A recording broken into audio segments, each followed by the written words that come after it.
Military Broadcast Radio, the station that's giving veterans a voice. Find us on the web at mbradio.us. Think of all that time. Every wait in the winter. All that time. No one else saw. Every sprint in the summer. Every sacrifice. Early mornings on the levee. Late nights in the film room. Bus rides to playoff games. Every bump in the road. Every moment of ecstasy. Every moment of doubt. Years wondering, is it all worth it? It's all led to this. Man, I got this. It's a 60-minute drive for a 60-minute game. After all the miles we've traveled, we're almost there. After all the hours we've worked, one more can make us legends. After all that time, this is our time.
Caveman on the line. HG got the stats. No filters, no suits, just facts on blast. He seems like no nonsense guy. Like re-emphasize that for the Saints fans out there on TikTok. Caveman. What did you just say? The rebuild starts right now. Marshawn Lattimore's gone, so the defense, like we're not getting any better. To the left, got the edge and grind. We break it all Get into down Smith. like What a pass! That's it! Daniel Smith with the game winner! Oh my goodness! And that is why you have Aaron Fry pass the ball in. We roar from the base to the backfield floor. No filters, no fake control. We It's a real year. Like you have you have the best quarterback in the league, arguably, the best wide receiver in the league, and you've got the best edge rusher in terms of total sacks in the season. And you're 4-7, and your playoff chances are hanging on by it. HG on deck, stats loaded and primed. Reading the field. Let's make it interesting. We're making it interesting. Come on. Give us the freaking one. Breaking down ball like a heat wave blade. Oh, let's go! For the business! Did not for the business! We see through the hype. Call out the Warriors.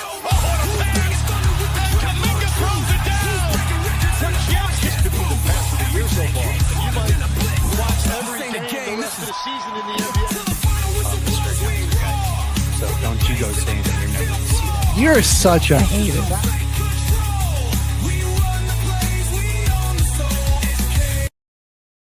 The station where our veterans' voices are heard, MBR Talk. Hey, thanks for tuning in. Welcome, Quack. Program are those of the speakers and do not necessarily reflect the views or positions of any entities they represent. Find us on the web at mbradio.us. All right, everyone. You are looking live at Till the Final Whistle. Your host, Caveman in the building. Got HG in the house. And it's a happy new year. College football playoffs. That second round quarterfinal. All those bowl games. Orange Bowl, Rose Bowl, Sugar Bowl, and Cotton Bowl passed. Our other bowl games have all fully completed now. Outside of those main games. done with bowl season, except for We are the getting final. ready to name a national champion. And sadly, on the other side of things, man, the NFL regular season is over for all those fans. Their teams aren't making the playoffs. Head to the couch and watch with everybody else. Mm-hmm. I'm gonna be there. Saints aren't making the playoffs this year, but it was an awesome season. I have one of my favorites that I got to watch in my entire life. I'll say that for sure. We got some great games. Yeah, I mean, all year round. It was awesome. Every week of that season, we had, I think it was like at least 2 games a week that were just absolutely incredible football to watch. This will certainly go down as one of the most entertaining NFL seasons we've had. It's up there. I'm really happy with it. Yeah. It was a thriller. And got to watch the Chiefs go 6-11. So that's even better. Right. That was nice too. It's sad that it's over, but we're on to the playoffs. And we should have some fantastic playoff football ahead of us as well. Got your 1 seed bye locked up. Broncos and Seahawks. Freaking Ravens, man. Ravens barely out. Would have had to host the Texans though. I mean, they would have. That would be a crazy game. Still. That would be a tough one. Yeah, we'll see how Rodgers does against that Texans pass rush. He is not as mobile as he used to be, but they do get DK Metcalf back. We have a lot of NFL to cover, but we wanted to open the show with the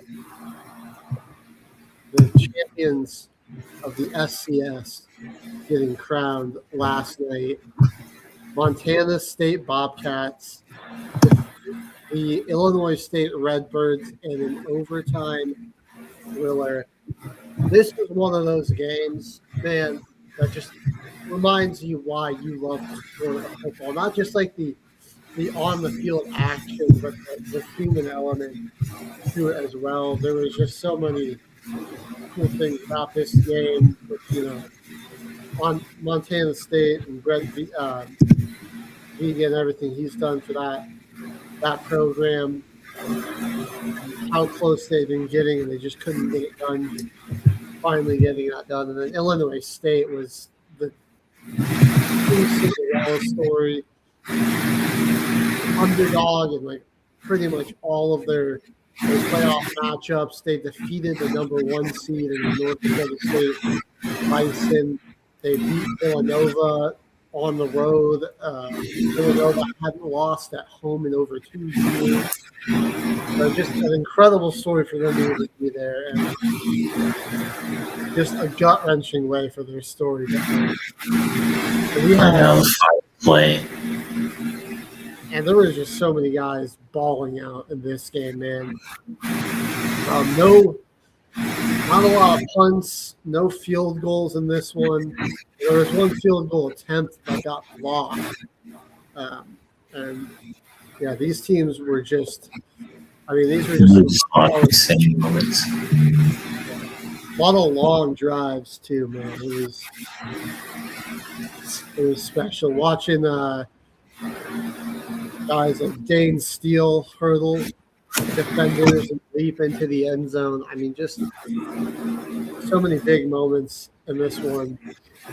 That was his second catch. Was that touchdown that you're talking about?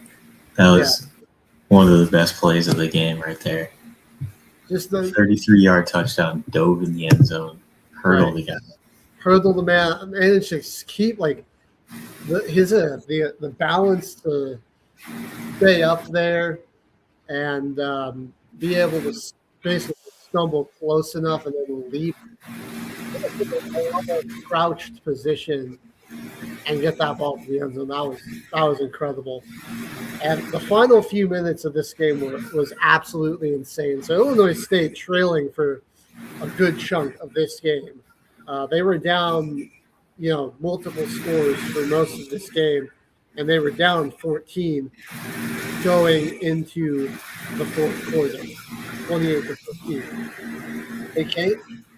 They capped off a drive that they had started in the third with a touchdown.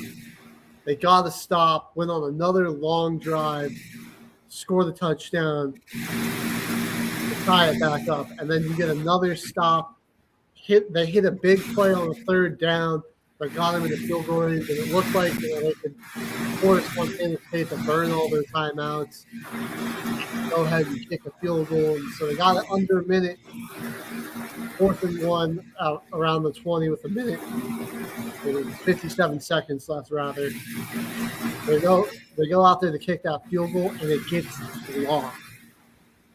I don't know who on Montana State came through with the block, but they blocked the kick, and now it looks like, Montana State's in business to potentially go and win this game.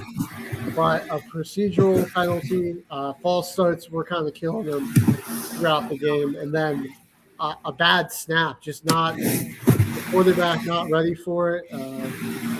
Justin Lamson, who played a fantastic game, not ready, gets a bad snap, and so then they're forced to punt it. And then we get overtime, right?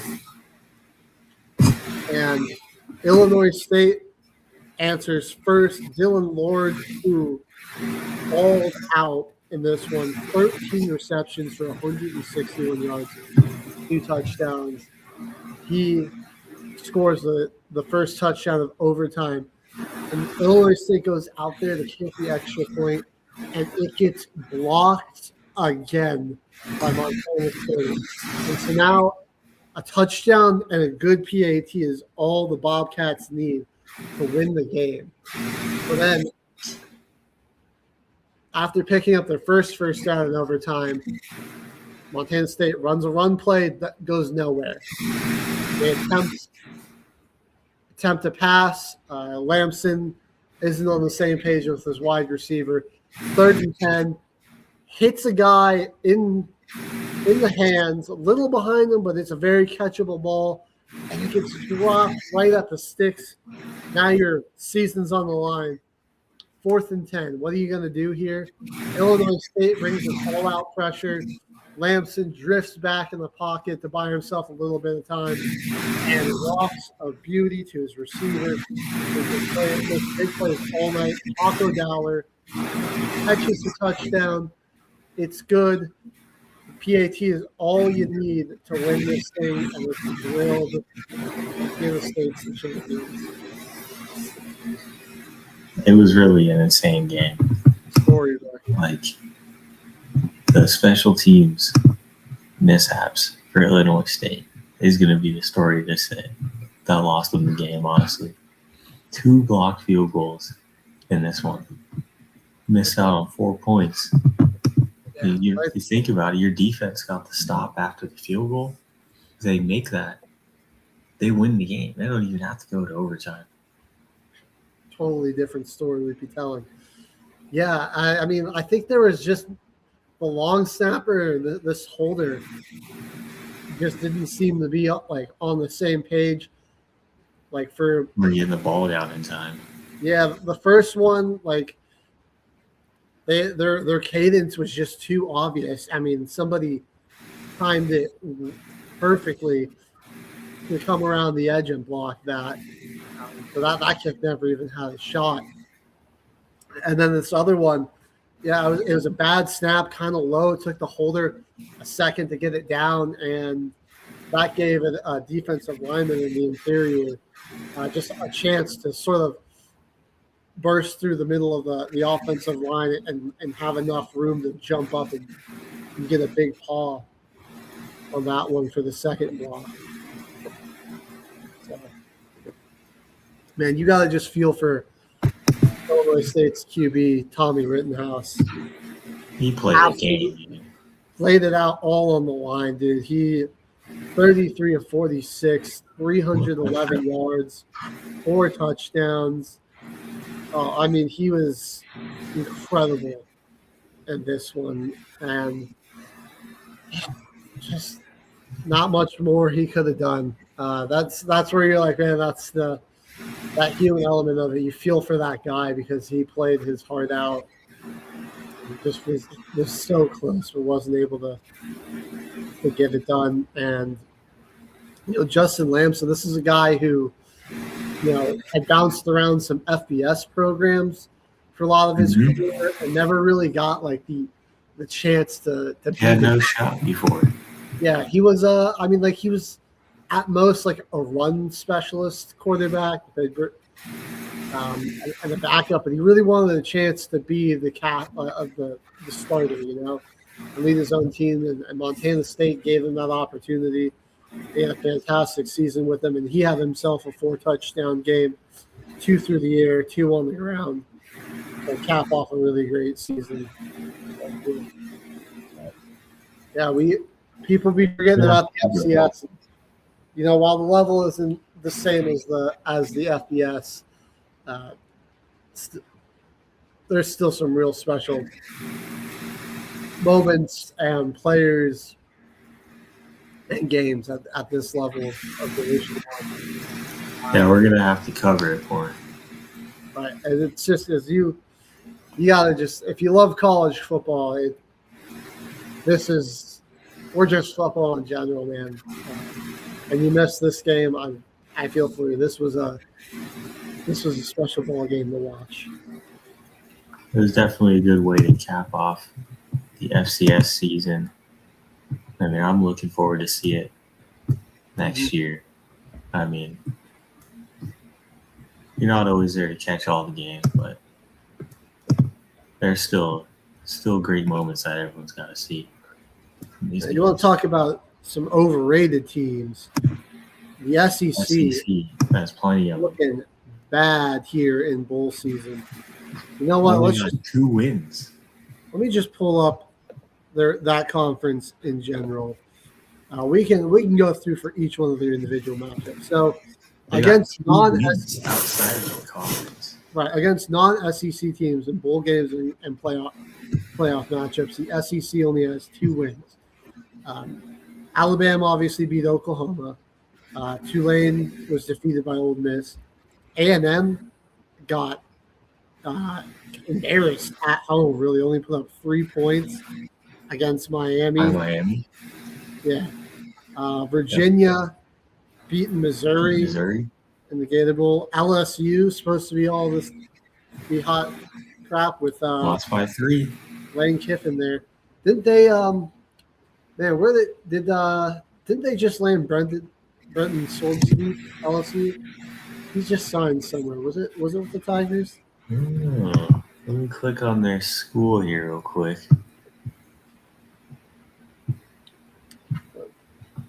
Yeah, they lost one to Houston.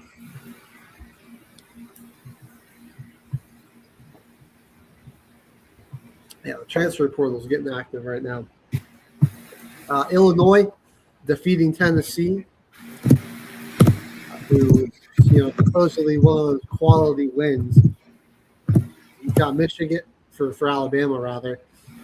Texas, honestly, the best performance I think outside of Ole Miss in the postseason, the best performing team.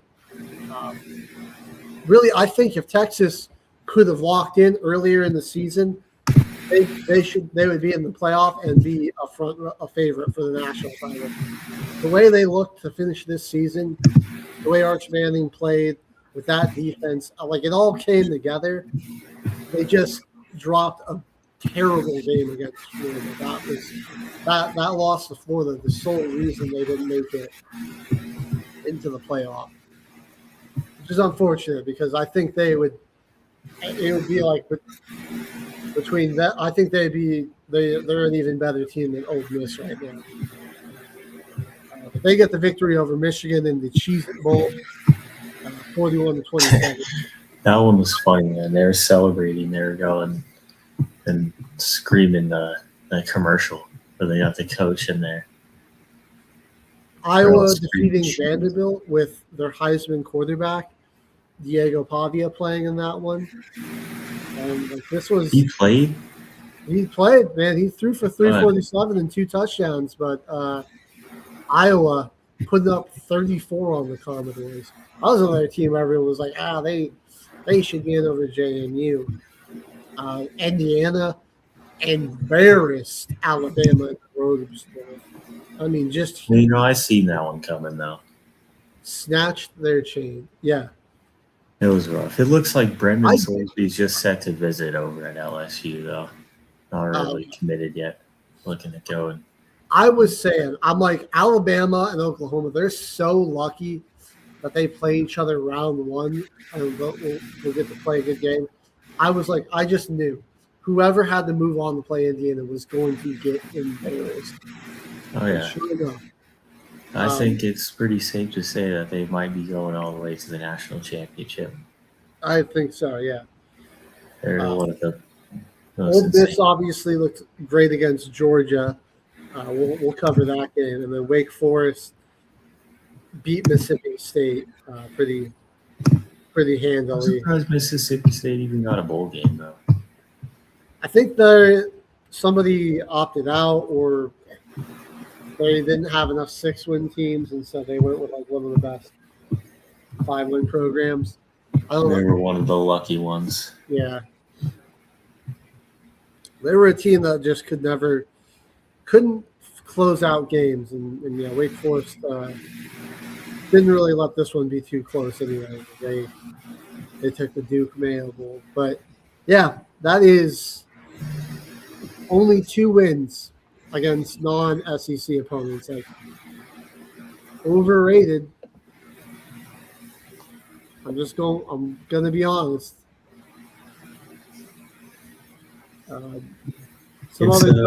It's not as easy to bias them anymore, and I don't think it's worth it. I think all the teams that did make the playoff, definitely you could reconsider. Would you rather see a Miami Texas A&M rematch maybe in the playoff, or Alabama and Notre Dame, or Miami Notre Dame rematch? Right. I think that game might have been a lot better. And here's my thing with Notre Dame as well. I still think that team would have made some noise in the playoff. Again, you're not in a conference and you lost 2 games. Like, I'm sorry, but like Notre Dame, if you want to be in the playoff, you're gonna have to basically go undefeated or have one. You just gotta join the conference. Like, you're just too good to be in a conference. Nonsense. And like these other teams play. Join a conference if you want to. Conference games. Yeah. It's just or schedule a tougher schedule. I don't know.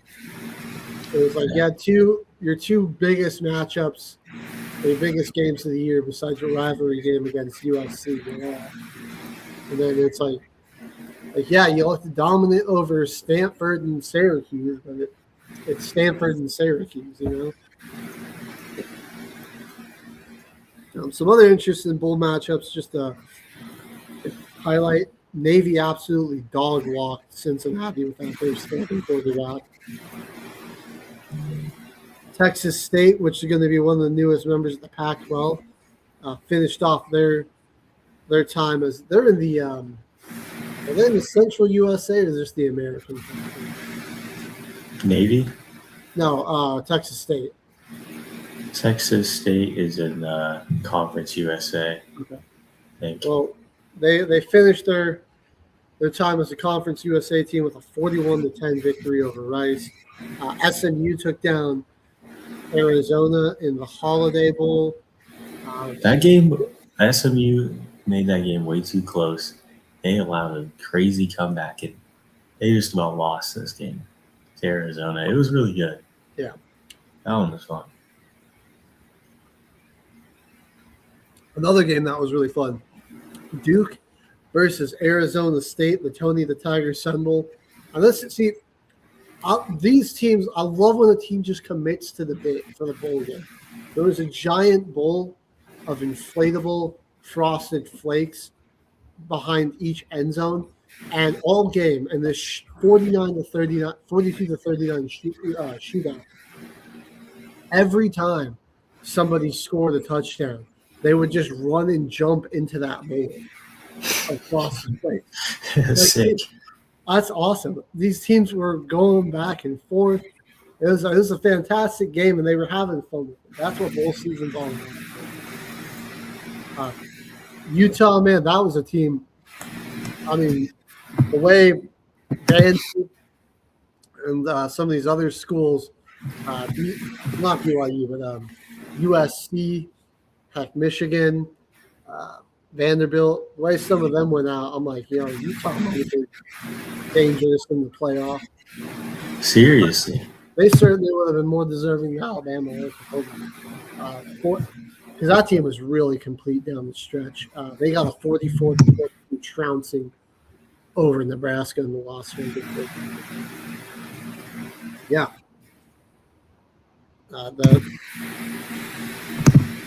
about it with all the bowl games. Let's jump into some of these college football. Yeah. We covered a lot of the bowls already. Hey, I kind of want to just talk about Alabama getting beat real quick. You know what? Let's jump into that. Because I always think that's fun. They got 3 different quarterbacks play. Mm-hmm.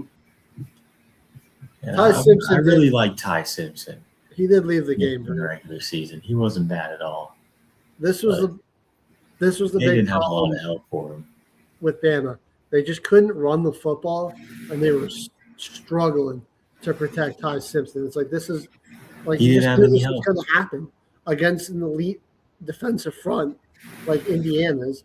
I mean, against Auburn, against Georgia, against Oklahoma, and then against he had been just getting pounded back there by the pass rush the past few weeks. They had no run game to support him.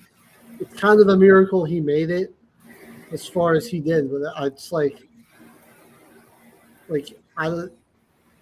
if you watch football, you could see that this Bama team was going to struggle to keep their quarterback healthy and safe. And it's what? It was all year long.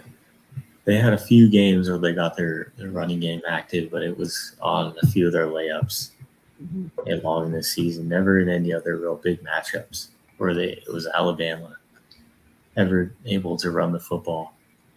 Always really, really reliant on Ty Simpson and what he was able to do through the air. I mean, he beat Oklahoma last week, but it's just a way better team all around. And Fernando Mendoza is going to just lock you down. 2 incomplete passes, 14 of 16, 192 and 3 touchdowns. Dude had more touchdowns. Him up with 215 rushing yards. Oh, they just Caveman Black had 99 and Roman Hemby had 89. Yeah, I Indiana was just far away the better team out there. What Kirk Cignetti's done with that program, I mean, you're this is, I think, beyond anybody's expectations. You're maybe Indiana can start being a little competitive in the Big Ten and play for some good bowl games and stuff and start to build the program, attract better recruits. Now, how about going 24-2, making the playoff both years and being just the Big Ten champions by year 2 and the outright national championship favorite? And your only 2 losses that he's had as a head coach were against the 2 teams that played in last year's national championship. Yep. And check this out. They landed a crazy transfer. They got Fernando Mendoza's brother, but Josh Hoover, TCU, commit to Indiana not too long ago. So they're about to lose Fernando to the draft, but they still got 2 guys that they might be able to make some noise with still the next season. Because Hoover, he's just a sophomore too. He's not really, or maybe he's a junior. Because Alberto's he's a freshman. Mm-hmm. So I mean, he's still got some time to sit back. So Josh Hoover, going to be either a junior or a senior. So, I mean, but like an experienced quarterback that was he did pretty well this season. Wait. They also landed running back out of Boston College, Turbo Richard, for next year. They got a tight end from Miami to transfer, wide receiver, Nick Marsh, Michigan State. Dude, oh my God. So they'll be right back. Safety, Cincinnati, and Preston Zachman, safety from Wisconsin. Yeah, I mean, dude, Kirk Signetti is an absolute It's a masterclass. baller. This run at Indiana is insane. He's from that Nick Saban coaching tree, and he's the best Nick Saban assistant we've seen, I think, take over a program. I mean, this is like Indiana went from an afterthought in football in the Big Ten to that. Like now I mean, with this recruiting class, this transfer class, and after what they're doing, they're setting the standard. This might be the next great college football dynasty that we're looking at. Oh yeah, I don't want we'll see how this season ends out here and everything. But like that's where, I mean, at that point, like that's where the trajectory is kind of looking. I mean, this guy's on the sideline. His team's just like goes up 38-3, and he's just mean mugging, just staring at the field, like doesn't care at all.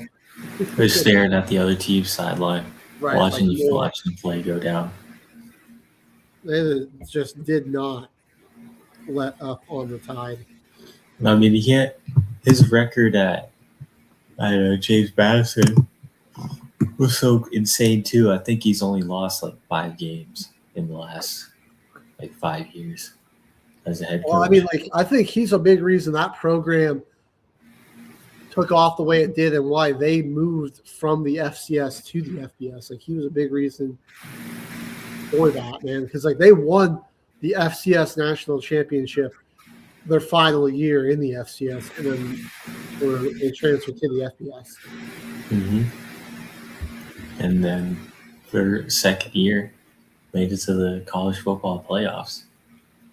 So, well, why don't we talk a little bit about their competition coming up, the Oregon Ducks, who, well, I think a lot of people, everyone always knows Oregon for the offense, but I'm telling you, I think this Ducks defense is the better part of this team. It's nasty. I mean, what they did to Texas Tech, dude. Texas Tech was tearing through everybody. Albeit they didn't have like the most gauntlet of schedules, but there were still some pretty good defenses that they played that they torched, a la BYU, Utah, Houston even. Arizona State was kind of the only team that held them in check. I mean, this was a squad that had only scored under 30 twice this year and had scored, to end out the year, they scored 48, 49, and 34. They were dropping 60 on teams earlier in the year. And, I mean, they had a good offense and an elite defense. And so I'm not too surprised that the Ducks had the struggles they had against this defense. It's a really good defensive unit. But the way the Ducks just smothered, this unit and how bad Glenn Morton looked. I mean, this guy had a great season. Only 4 interceptions going into this game. He thrown for 22 touchdowns, 2,500 yards. And, that was with him missing a few games because of injuries. Cameron Dickey was, looking like one of the top 10 backs in the nation. But the pass rush, man. Mateo. All over.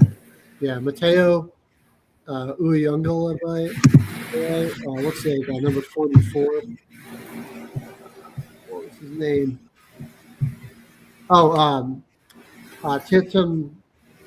Tuilutu. Like those guys they're such dominant edge rushers. I like Bryce Bowshetter and Dylan Feynman, the linebackers. Dude, those guys are two great run fit linebackers. But it was the true freshman Brandon Finney stole the show. I mean, he was absolutely the MVP of this game. 3 takeaways. And again, true freshman player on this stage. 2 interceptions and a fumble recovery. So And they're set with the linebacker. Honestly, I think Oregon, well, they could have had more points. They hurt themselves. They shot themselves in the foot a lot offensively, which is why I think like they could be scary because like when Dante Moore and this offense are on, like there's a reason Dante Moore is the best or is the highest rated prospect and like most NFL ready quarterback or just like the highest ceiling of a quarterback because he is just an elite drop back passer, man. And so like a lot of there were bad snaps, there was a lot of holding false starts, just like drive killers, and then just like the ball getting batted down at the line. So there's a lot of instances where a good drive, all of a sudden they got pushed out of field goal range, or they went for it on 4th down a lot and only converted about 50% of the time. So they kind of left points on the board there because Dan Lanning was very aggressive. They were only 4 of 19 on 3rd down. I really think like Oregon could have easily like won this game like 41-0. Oh yeah, I like the aggression, man. If your defense is getting that many stops, and they weren't even getting in field goal range, you might as well keep going for it and try to run the score. Because why else? Why else wouldn't you? To beat Indiana, they're going to either have to be more efficient on 3rd and 4th down, or a little more conservative and less aggressive and take points. Just take the 3 when they can get it. But I really think this was just while Texas Tech's defense did play really well, there were a lot of self-inflicted injuries on the Ducks. So this game between them and Indiana, I'd probably still lean the Hoosiers a little bit, but it's going to be close.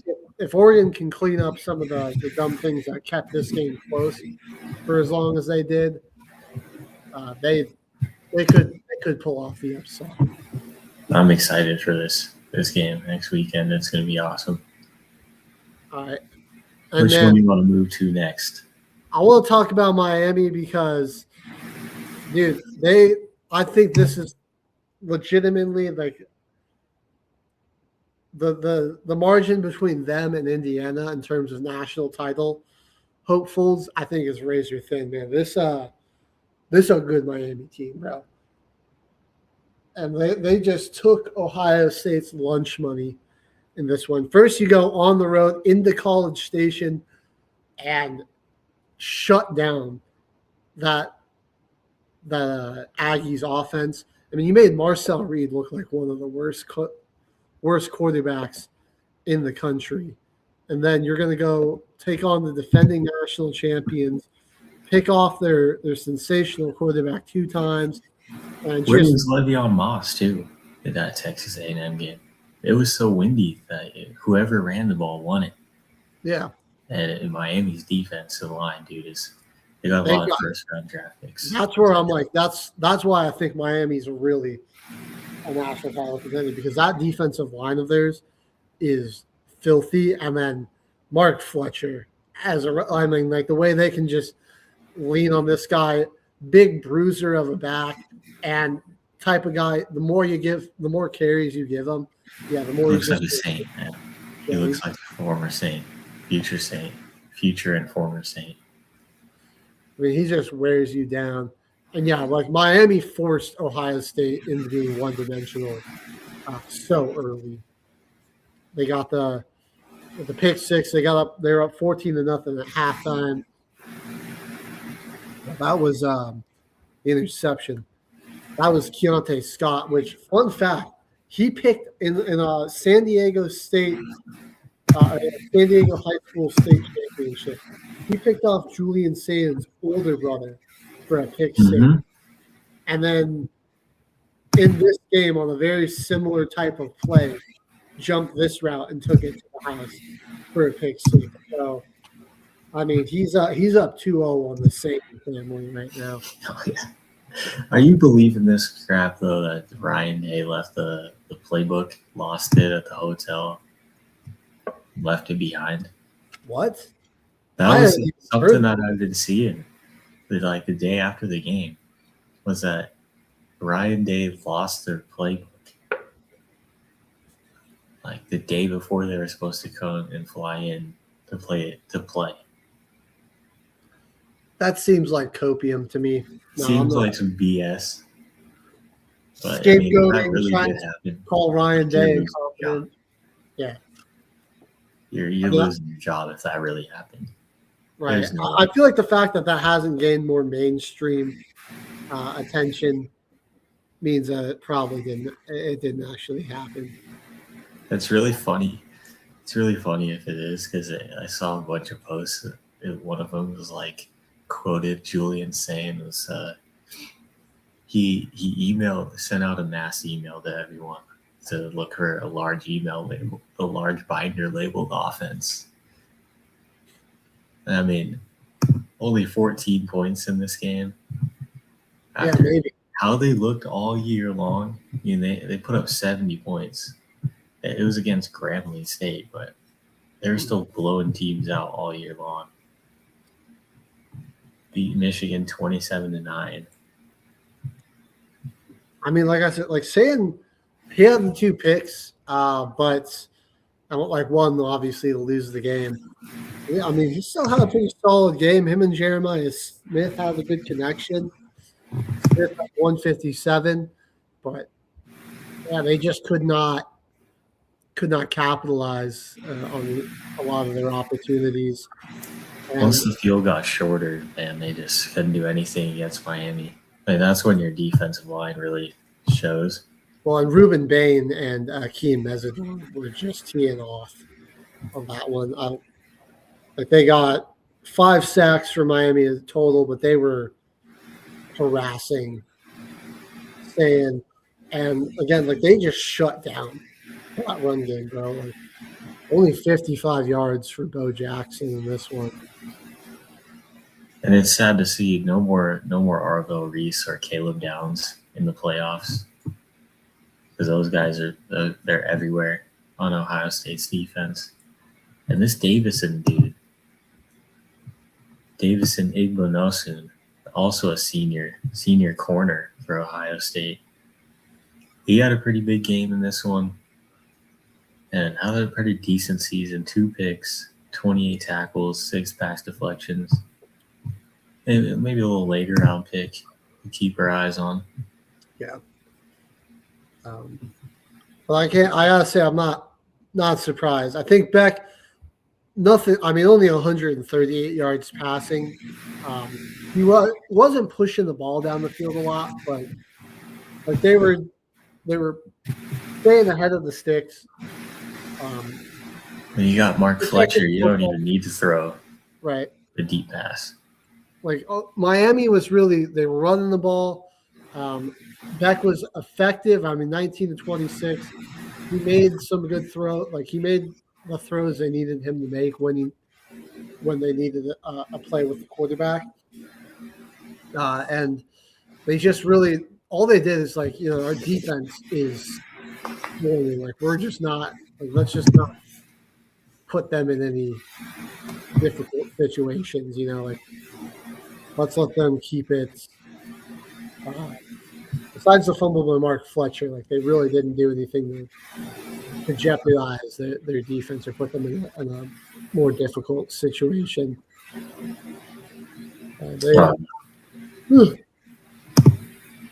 excuse me, they answered. So be interesting to see. I don't know, like he's saying, I think he's technically draft eligible.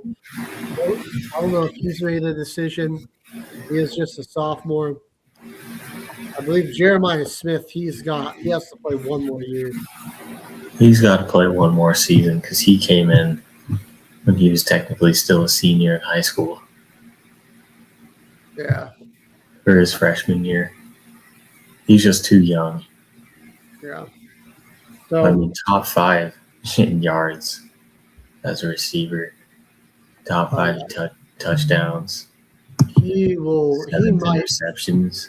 Gosh. Might genuinely be a top 5 draft pick when he does come out. But oh yeah. Be interested to see how after this tough end of the season, how Ohio State rearms and re-ups, because they're like Caden McDonald, Downs, Arvell Reese, Aiden Hodgson, I think Caden Curry as well. Just a number of guys that are going to be gone, going to get drafted or just graduating, whatever it may be. Cornell Tate as well. So, I mean, now it's like there's even more pressure because I think Michigan, I think, is going to be on the comeback with Kyle Whittingham there. Like what he did at Utah was really impressive, especially recruiting defensive talent. Oregon may have Dante Moore back, but they're still going to be a powerhouse. Indiana's taking over the Big Ten. I think USC, they're like that. I mean, they have a ton of exciting transfers and recruits coming in because, I mean, who wouldn't want to go play football, make billions of dollars playing football, living in California, prime destination there. So it's going to be, the Big Ten is really, I think, slowly becoming the premier conference. Like Matt Campbell back at Penn State. So is Penn State going to be back? I'm excited to see what that recruiting class is like. I was always just see if there's a tracker for them. See if they got any big signings. With the UCLA, I think there's a chance that they can maybe get some things figured out there. Who else is in the Big Ten? I haven't mentioned. I don't know. Like, I'm probably forget Washington. That's another team that really is a good off season away from being super good again as well. So far, looking like they're loading up a couple defensive line guys. Illinois. I almost forgot about Illinois too. Zay Robinson, wide receiver, going over to Penn State. A couple guys at safety. An Iowa State receiver, Chase Sowell, going over to Penn State. Yeah. They're loading up on D-line right now. That's a lot of their main pickups. I really think the Big Ten, man, it's starting to prove itself or become the premier conference. You don't like the Big Ten, Leela? Whoa! What the heck? It's out. What's wrong with the Big Ten, Leela? All right, sorry Check guys. this out. Here's why so many Iowa State guys are going over to Penn State. Their head coach was from Iowa State. And Rocco Becht. Rocco Becht's going to Penn State? Yes. Oh my God! They're starting running back Carson Hansen. That's why Sowell is going as well. They got 2 Iowa State receivers. They're getting a linebacker. Cooper Ebel is going over. So Penn State's going to be Iowa State. Even they literally got the freshman backup transferred. Oh my goodness. Freshman backup quarterback. Well, I was saying, the Big Ten, is looking like the best conference. They're catching up to the SEC in terms of total draft picks each year. Like last year, they only had 7 less players get drafted than the SEC. And the past 2 years, they have the national champion. They might have the national champion again. I mean, they're guaranteed to have another team in the national championship at least. And let's look at how they did in bowl season. Right. Washington crushed Boise State. Oregon destroyed James Madison. Northwestern smoked Central Michigan 34-7. Minnesota defeated New Mexico 20-17. Penn State beat Clemson 22-10. USC was one of the first losses. They fell to TCU, but that was a close game. TCU beat them there. Obviously, Ohio State lost to Miami. Illinois beat Tennessee. Michigan did lose to Texas. Iowa beat Vanderbilt. Nebraska just ran into a powerhouse in Utah, and they didn't have Loyola, I don't think. I think Loyola was transferring. Then Indiana crushed Bama, and Oregon shut out TCU. So that's a lot of dominance. They won a lot of games. Right.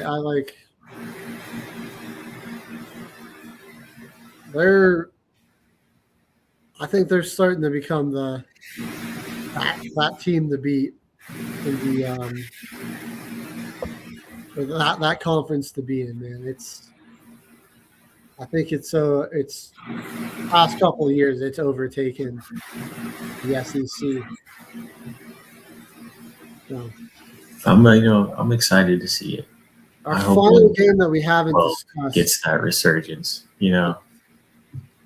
But yeah, the final game that we do have is the All-State Sugar Bowl, and by far, best game of the weekend, dude. Ole Miss comes in and gets the upset on the Georgia Bulldogs, 39-34. The ending of this game, HG didn't really like it too much, man.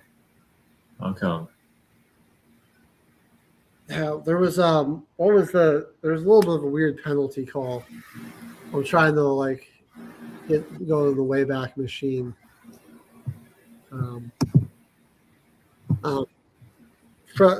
Fresh my memory if you know what I'm talking about. But going back to the fourth quarter here, let's look at some possessions. Was it the safety? Well, that was Georgia just messed up. Well, that was at the very end. I'm kind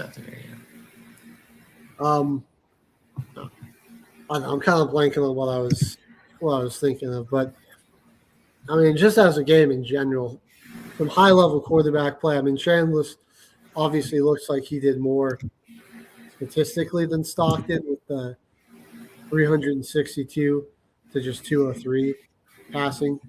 Stockton did have the 2 rushing touchdowns in this one, but these guys were just making some big-time throws.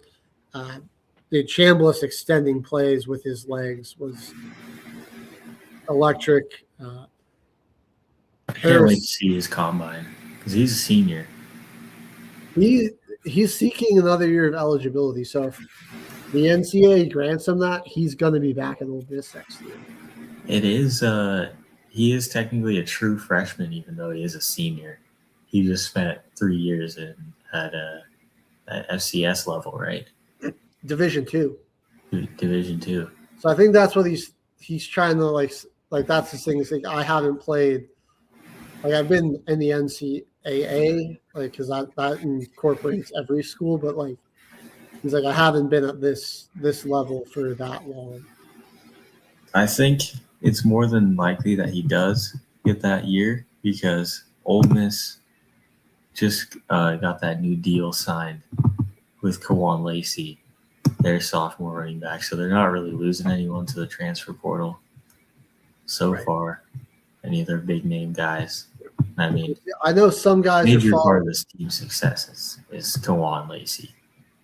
They kept their coordinators who are doing a fantastic job in this one. They're staying through the championship run, but I know like they're losing their OC, and I think somebody else is going over with Kiffin, and so I wonder if there are some guys that might be transferring to LSU. But I mean, it seems like, I mean, this team seemed pretty motivated despite in these 2 games, despite losing Lane Kiffin. I know that was a big question mark, like, oh, how is this team going to look? But like the talent was there, undeniably, right?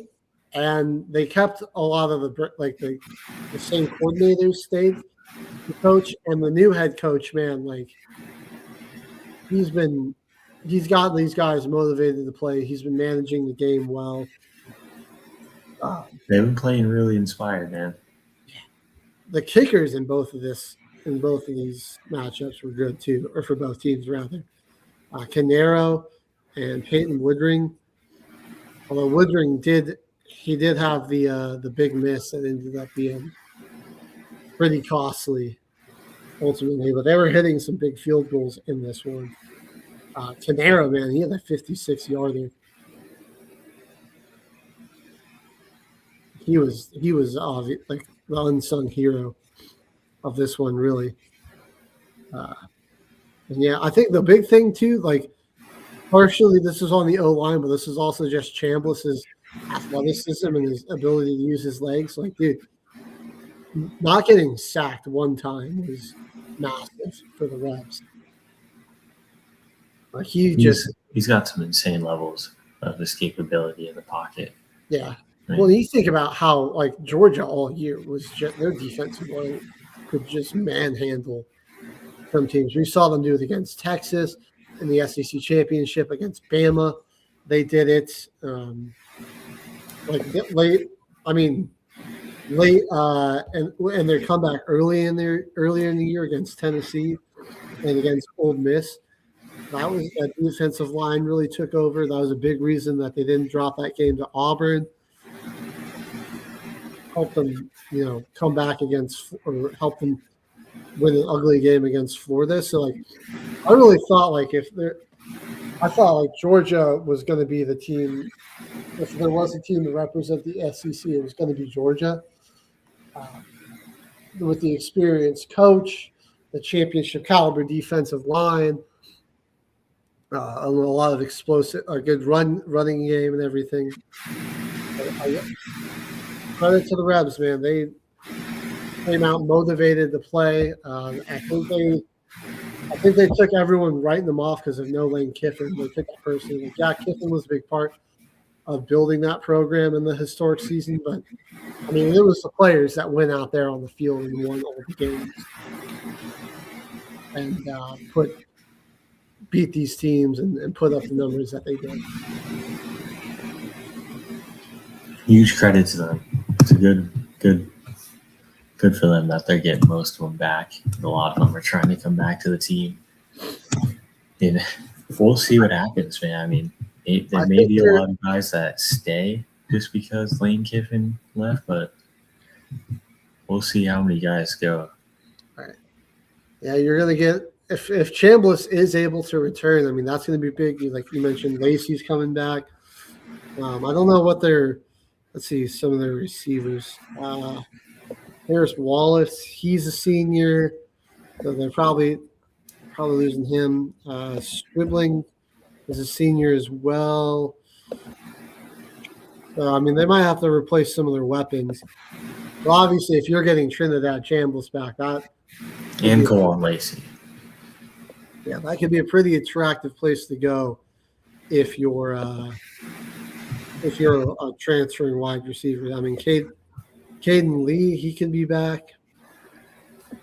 I don't think a lot of guys from Ole Miss are going to be going to LSU either, because just taking a look at their transfer tracker earlier to see if they got Sorsby, not a lot of Ole Miss guys, but you saw an Iowa State coach going to Penn State, and there's the quarterback, the receiver, running back, and half the defensive line and linebackers are going over there. I don't know. I think Lane Kiffin might be bringing a bad energy over to LSU. I don't know if those guys want to go over there. Like, I know this was an ugly divorce between him and the He's always had those. I'm not blaming it on that. I think it's just they might just not want to play for him anymore. Right. And he kind of like they said, like he couldn't coach with them if he wasn't going to stay. I think there was like some sort of ultimatum like that, and so he's like, okay, well, I'm going to go take this job and just leave. But I think a lot of the players, I think he burned some bridges with those guys, just and like they felt betrayed by that. Like after everything we did, Coach, you don't want to see this out to the end. And I think that's they're playing with that chip on their shoulder, and they're like, all right, well, we're more than just our coach. You know, this team is more than just Lane Kiffin's doing. Yeah, I don't know, man. He's always had those breakups. Mm-hmm. Literally got fired out on the field at USC. That wasn't pretty. Yep. Same thing. Left LSU before, was having a good year, got a new job opportunity, left. He was at Tennessee. I think he got fired. Had a lot of different college jobs, and it always seems to be a bad ending. He's a good coach or something. Good coach, good recruiter, but I don't know, man. The drama that he brings to a program, like, good luck, Tigers, but like, 4 or 5 years down the line, like, are we going to just be in the same situation? Like, what's going to be happening? And really funny pictures of what could be him on Snapchat talking to college girls. Yeah, I don't know if you saw the. I don't know if I sent this to you, but like his daughter posted this to TikTok. He like stole the basket from the basket from this grocery store, right, to carry home some food because he didn't want to pay for a bag. The basket's more expensive than the bag. He just stole it too. It's like, dude, you're making like what, like how much does he make? Like $5 million a year, something ridiculous, like something ridiculous. You're not going to pay 25 cents for a bag. Like, yeah. What a giant cheapskate. I think his story there was that there wasn't any bags that he could pay for, and he didn't want to go to a different lane that was all full to take a bag. So he just took the bag. Still, why at that point, it didn't look like he had that much stuff. He's like, how was I supposed to carry all of it? With your hands. Freaking lame, man. This guy. All right. Well, hey, since we're gonna have to end a little early today, do you want to we'll skip our break and roll right into the NFL? Let's do a quick one because I need to see if my water is in this room quick. Okay. Sounds good. Well, then stick with us, everybody. We're going to go ahead, do a quick break, and regroup. And then when we come back, we're going to have the final week of the NFL regular season to break down for you. So don't go anywhere. You're watching Till the Final Whistle here on Military Broadcast Radio.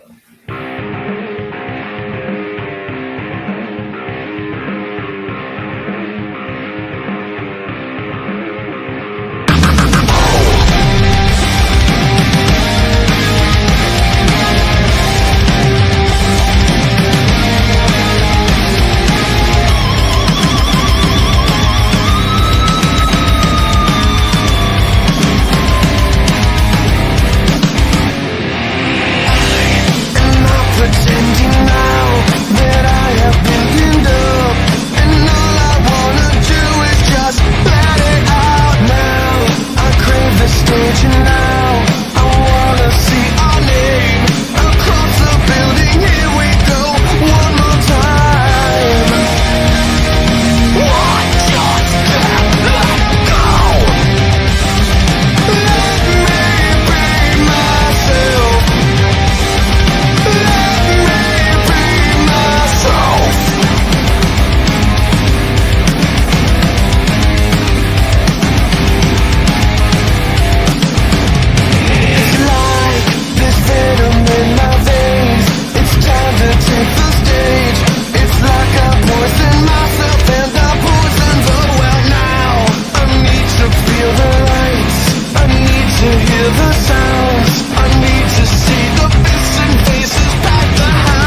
the station where our veterans' voices are heard. MBR Talk.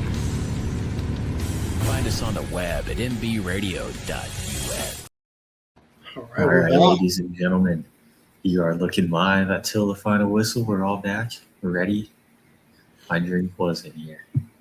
All nice and hydrated now because NFL Week 18 was pretty sick. I'm sad that the season's going to be over, but man, it was an awesome week. Yeah. Panthers lost their final game of the season and still ended up making the playoffs in NFC South fashion. Just like we kind of wanted it to happen last week. I didn't really want Tampa to make the playoffs. Like in the moment, I wanted the Saints to win, but like we all got the good end. We got the good ending here. Yeah. Because we don't have to see the Buccaneers. We get to see Bryce Young, kind of a young and promising player, more in there. I'd rather see him in there than Baker Mayfield. All I'm saying is the Panthers did beat the Rams earlier this year. They beat the Rams in the regular season, man. There's a shot. Well, I'll give you the rundown on everything that happened this weekend. So, yeah, Saturday we had a couple of NFC playoff clinching scenarios here. There was the battle for the South, which the Buccaneers ended up winning just to lose on Sunday, but 16-14. The referees in that game were crap. It was a downpour, and so the offensive conditions weren't great, and like the refs were just awful. They were terrible in this one. They made some horrendous calls. The Rico Dowdle backwards pass that they said they called he was out of bounds, about a backward pass that went out. I mean, like, least obvious gambling officiating who I've seen. It was horrible. Yeah. 16-14 Bucks win. Then the battle for the 1 seed in the NFC West between the Seahawks and Niners. And Seattle's defense just proved how scary they are. An exploding 49ers offense was held to just 3 points as they were utterly dominated by the Seahawks defense. 13-3 Seattle clinches the 1 seed. Now, like you mentioned it, Falcons Saints was actually the real battle for the NFC South, and the Falcons won that to put the Panthers into the playoffs. NFC South football is Falcons were mathematically eliminated from the playoffs in like week 13, I believe, and ended up tied for first in the division. Yep. So ridiculous. It's really 19, they got the victory at home. So, were you going to say something? I was just gonna say it's really funny how the season played out. Yeah. And it's hilarious watching some of these fan bases try to trash talk. And it's like, in the end of the day, who has the most hope? Because the Panthers really weren't a playoff team. No one thought that was a playoff team before the season started. They played some really good football. Falcons and Buccaneers were in the conversation to actually be really good teams. And with a losing record, Falcons fired their head coach that they gave up their first-round pick in this draft for. That was somehow worked out in that deal. So they're really, like, what are you even going to hang your hat on, man? They have a lot of good weapons, dude, but they got to. The best position for a lot of these teams is the front office. I mean, that's you decide. Who knows who's going to be winning this division next year? I mean, honestly, it probably will be the Saints. I'm not even going to lie. If we had Charlie Smith for the whole year, our kicker, we lost a lot of games because Blake Ruby being the worst kicker in the NFL. Even this game, Charlie Smith missed one field goal, a 56-yarder early in the game. 2019 Saints win. I would have been finished that 56 second. yards and stuff. Be second in the division if you won that game. That's 7-10. That's so silly. Oh my god. Yeah, just a crazy division. Especially the fact that we're going to have multiple.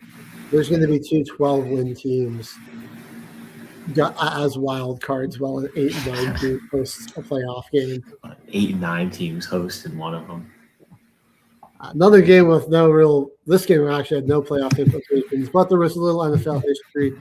The Browns defeat the Bengals 20-18, and Myles Garrett has officially claimed the crown of most sacks in a single season. 23. 23. That's insane. It looked like he was going to maybe smash the record, but yeah, a lot. Obviously, no team wants that to happen to them. Somebody is making the joke. We're going to have Michael Strahan confronting Joe Burrow years later, asking him why he fell down.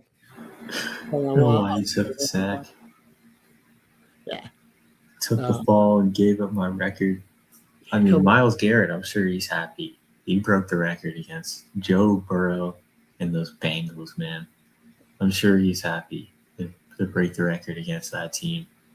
Not the best season for the Browns, but I mean, if there's as many injuries as there was and they have a solid offseason, who's to say that the Browns can't be competing for the AFC North next year?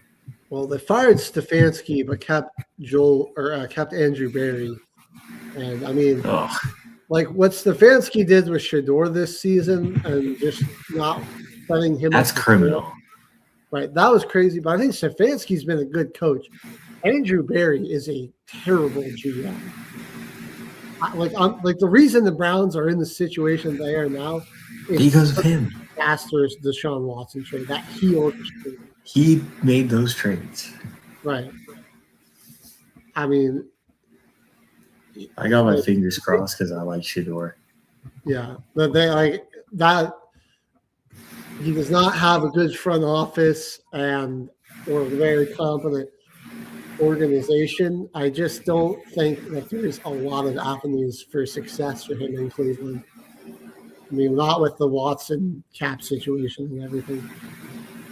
Maybe I'm wrong, but probably not. Yeah, they're the Browns. We're locked into the 7th seed, so all their starters resting. The Vikings get to end the season with a 16-3 victory. They finished with a winning record, Caveman. The Vikings, 9-8. 9-8. Crazy, huh? Their defense is really solid. Yeah. They had a really great defense. I mean, man, did you imagine what they with how the North was this year, like how they could have looked? Was Sam Darnold still there? I know this game could have been for the 7th seed. Makes you wonder. I mean, they were the 1 seed last year with Sam Darnold. I think if Sam Darnold was still the quarterback with that defense and Justin Jefferson and all that's those 1 seed again. I think they would have been the 1 seed. I think that you didn't have the Lions going absolutely nuclear this year. The Bears were good, but I think you could have beaten them. Yeah, interesting how their season worked out. We'll see how KOC develops McCarthy. He's very injury prone, though, so they're going to need a good back. I know. The New York Giants had the schedule of doom and despair, but seriously, their schedule was rough this year. I'm surprised they even won 4 games. Yeah, 4-13 reflected. I thought they would maybe win 2. So I mean, they doubled my win expectation for them. So, and they get a victory over the Cowgirls, 34-17. A little slap in the face of the division rival. Future's bright though in New York. You've got a young quarterback that's got a ton of talent. He's full of confidence in himself, which is just guys rally around him. That great vibes in that room, that locker room. When you get your running back who was having a great season before he got injured, you got you've got a number one wide receiver, and you really have a special wide receiver too. There, Wandale Robinson, two promising young tight ends, and Daniel Bellinger and Theo Johnson. There's a lot of talent on defense. You just need the right guy coaching it, I think. Maybe a little more help in the secondary and a better running mate to go along there with Bobby Okereke and just beef up the offensive line a little bit. But yeah, New York's they got all the pieces to be good. I think it's 34-17. They get the victory to end their season. The Jags hosting the Titans to clinch the division wasn't even close. I mean, they just eviscerated Tennessee. It probably would have been the nicest way I can put it. 41-21. Cam Ward didn't get injured. Yeah, Cam Ward got hurt. Brandon Allen came in there. It was the Brandon Allen show for 3 quarters, so nobody wanted to see that. 41-7. Duval is the 3 seed. They'll be hosting the Buffalo Bills. That team's looking good. Cam Little drilled a 67-yard field goal before halftime. So this guy has hit a 67-yarder, an NFL record 68-yarders, and the unofficial NFL record 70-yard field goal, all in one season. He's been nothing little about his leg. I'll say that. I know. I'm scared to see. That could be a major game changer for them in the playoffs. Too. Being able to make a kick from that deep. Dude, we'll see how it is with that much pressure from the playoffs. But if you just give the Jags a touchback on every possession, ball comes out to the 35-yard line, you can kick it. You need about 20 yards to be in field goal range if you're Jacksonville. 2 first downs. Pretty ridiculous. Not even really 2 first downs. Maybe even like 15. Yeah. First down and then line them up. Obviously, I know you don't want to be like trying to kick multiple 60-yarders in the game, but it's a weapon to have. Well, they're in a situation where that is their game-winning shot. They're not really too worried. Right. I mean, that's a weapon to have. The Texans were looking to potentially sneak into the first place in the South, but the Jags taking care of business, squandered that. But they had a really good game against the Colts. Riley Leonard. I mean, I know Daniel Jones they have him coming back. Riley Leonard, man, he might be a guy to explore some options with. He kind of balled out in this game. We'll discuss that a little more. He played really well. Wasn't able to get the victory, 38-30. The Colts win. The New York Jets. This is just the saddest team in the NFL, man. The way that they've just spent the last few weeks of the season getting absolutely destroyed. They had a nice little victory over the Falcons, and then they proceeded to lose 34-10, 48-20, 29-6, 42-10, and 35-8 this final week of the season to Mitch Trubisky. Yeah, he threw 4 touchdowns. 1 snap, handed the ball off, and then Mitch Trubisky came in there and just pieced you up. And they're going to end with 0 interceptions this season and like 3 total takeaways. That is I cannot believe. Yeah, they got 0 interceptions. 0 is almost unfathomable Like how they 0 interceptions, and their coach was a defensive back. How? And like you were getting dog walked so badly that like there were a lot of games that like backups were coming in for you. And I mean, this whole game, like, is a backup quarterback playing you the entire time. And nope, couldn't do it. They traded Quinnen Williams away mid-season, and he ended up with more interceptions than them, dude. On the Cowboys. Quinnen Williams got an interception, and the Jets did not. They're going to pick number 2, and I just say a prayer for whatever poor kid has to go to the New York Jets quarterback. I feel like this organization, they are just so far from being like they're still in a rebuild mode, and I mean they are still. It feels so far from being able to even be competitive. This was just a pitiful season. That's the only way I can describe it. And they the Jets are going to Jets it up, man. Yeah. Classic Jets. End their year with a 35-8 loss. But hey, at least they didn't get shut out, I guess. The Detroit Lions also were able to finish the year with a winning record, got a victory over the Bears in Soldier Field. Chicago nearly choked away the 2 seed, but thankfully Nick Sirianni is kind of an idiot and didn't try to keep the Commanders at home for a chance. Yeah, I don't know what that was.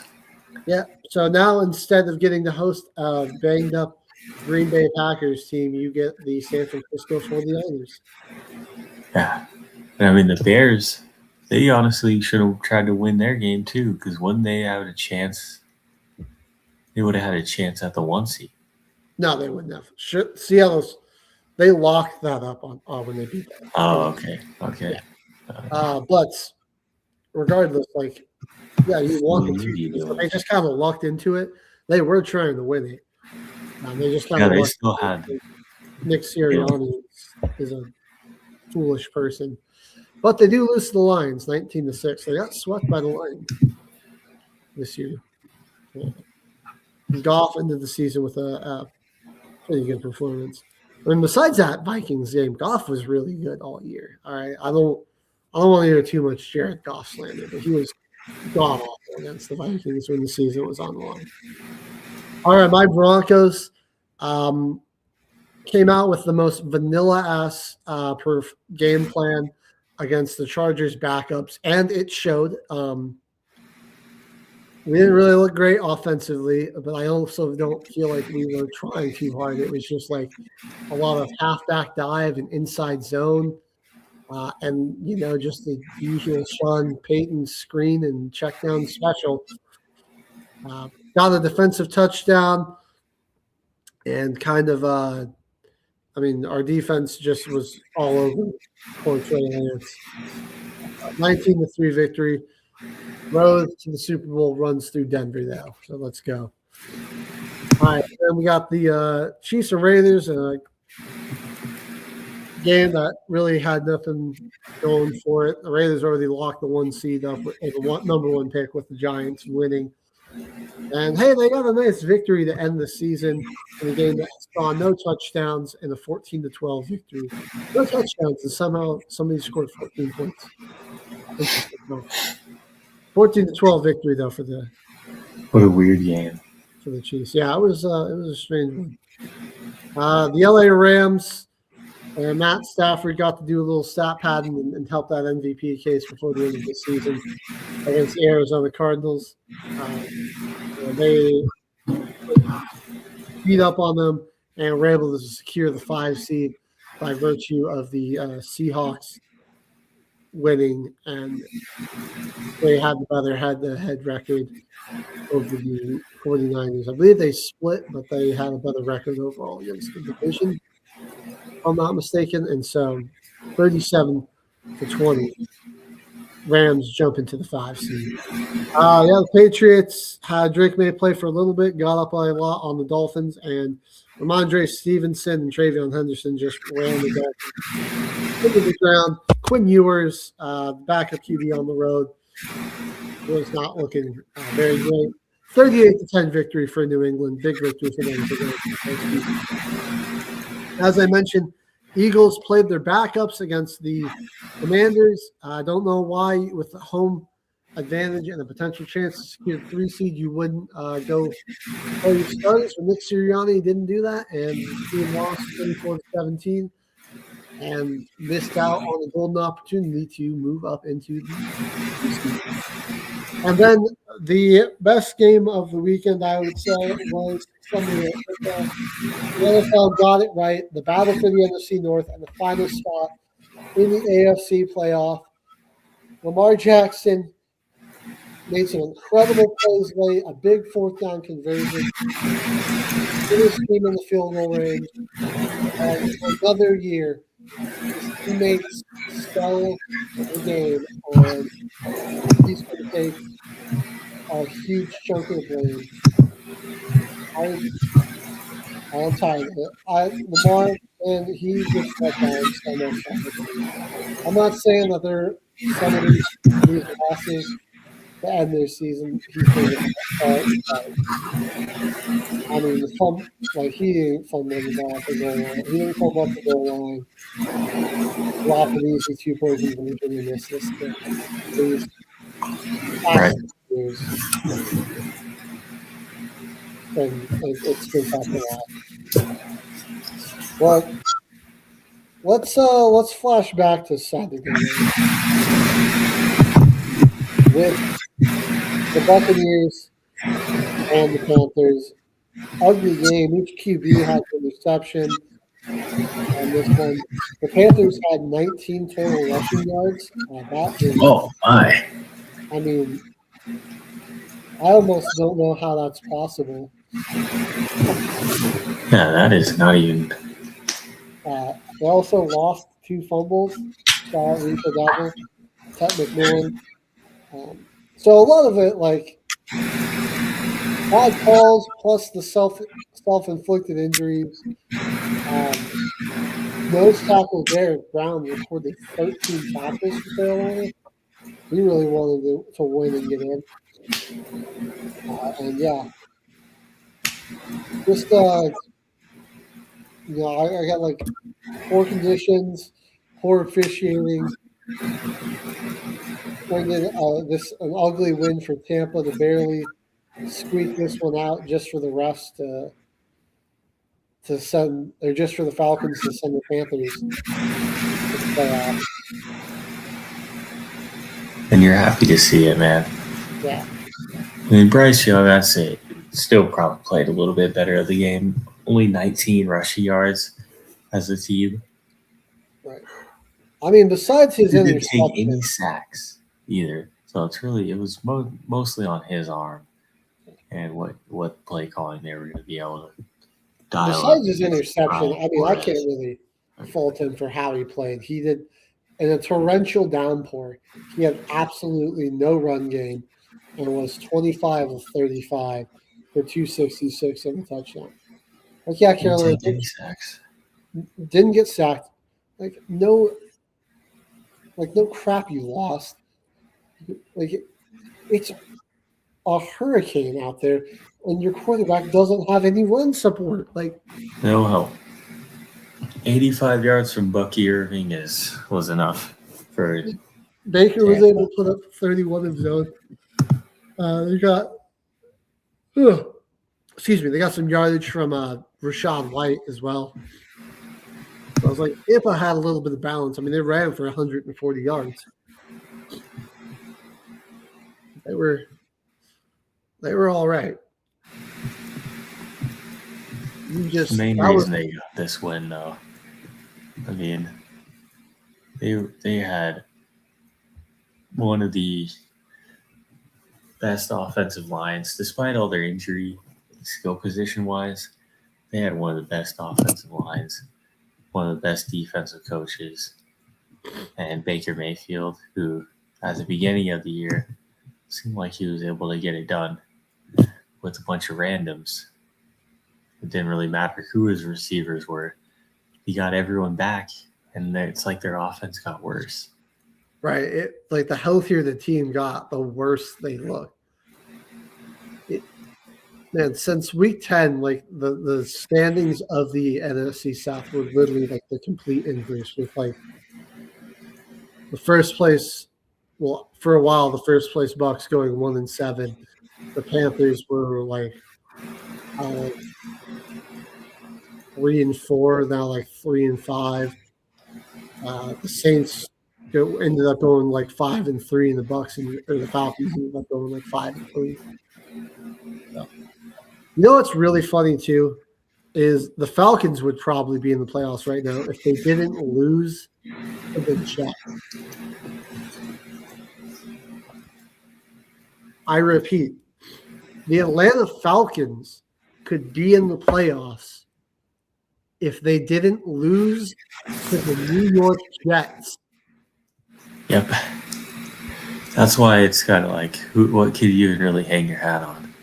Falcons fans should have been in the playoffs, should have been competing for this division, and your season comes down to a loss to 3-14 Jets, who were like, there you go. I cannot stress this enough. Nice. That was one of the most pathetic teams I've ever seen in the NFL history, dude. Like, even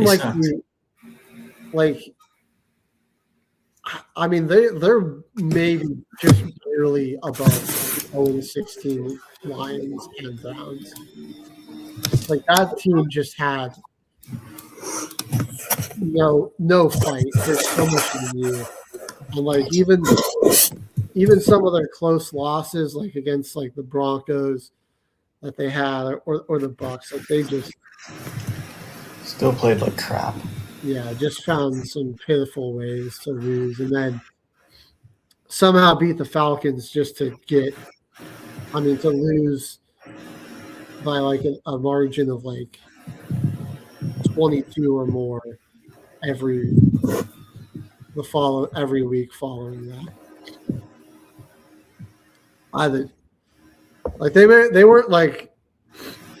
They weren't so bad to start the year, and when they still had like when Garrett Wilson wasn't hurt, and like Breece Hall was playing, had 1,000 yards this year. Fields was kind of explosive at times. We still had Sauce with Dylan Williams out there. It's like Atlanta, you lost to them, and then they just had the most pitiful end. It's just sad out there.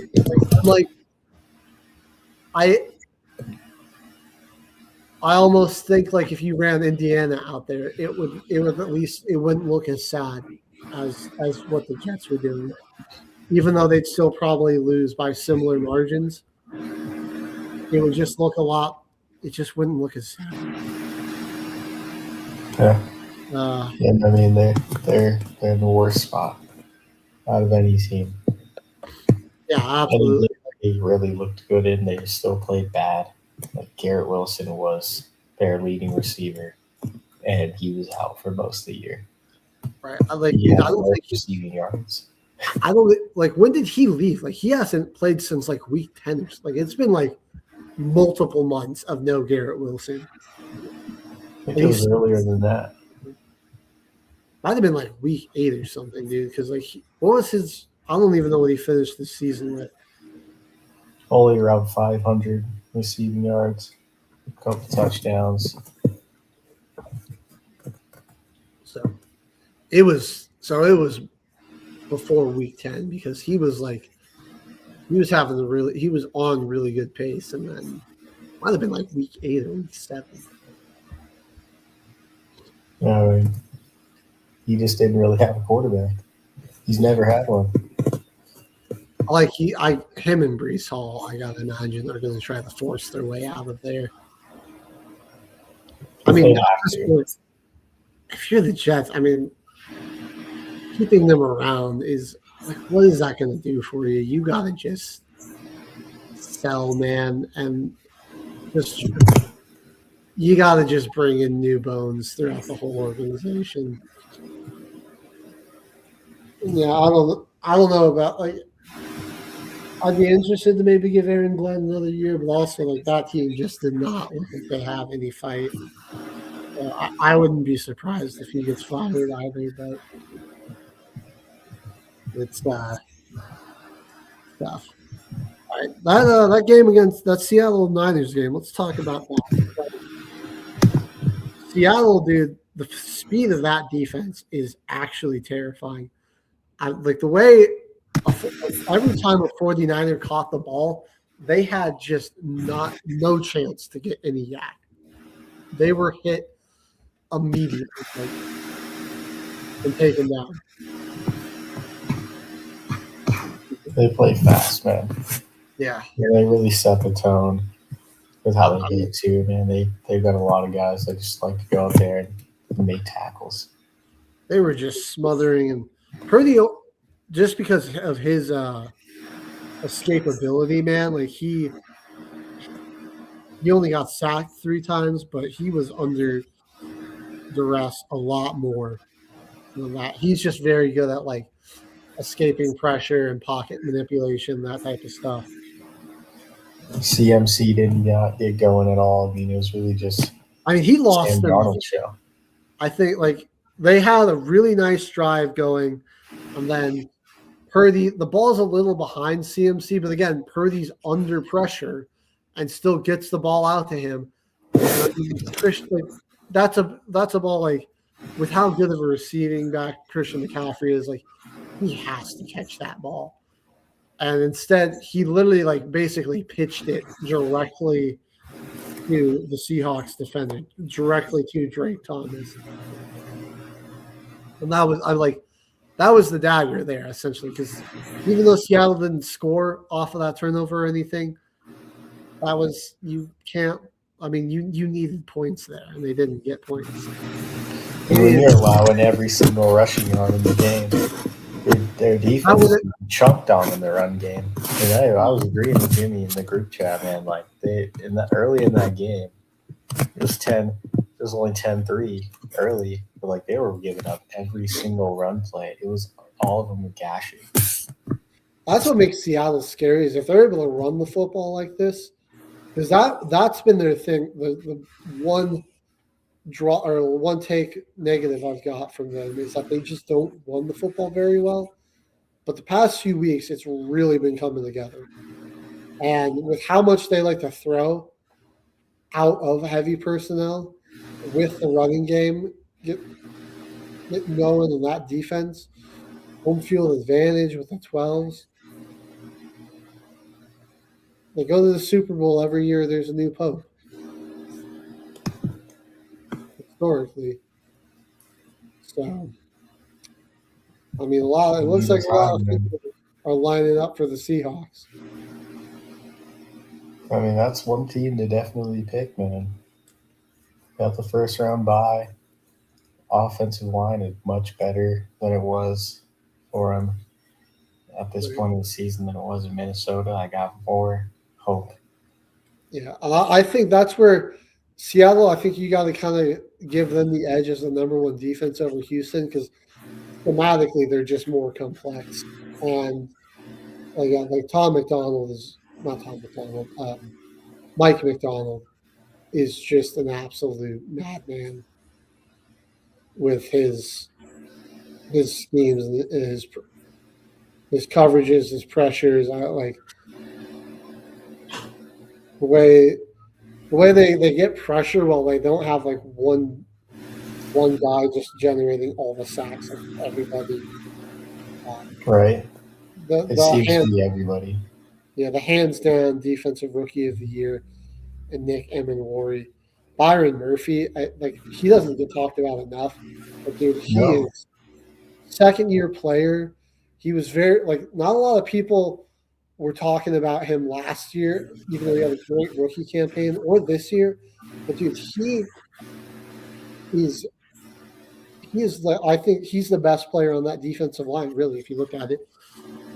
Like I know people, you kind of look at the edges and like DeMarcus Lawrence and Nwosu, who get a lot of that pressure. But I think it's really I think it's Byron Murphy, man. He is so big in that middle.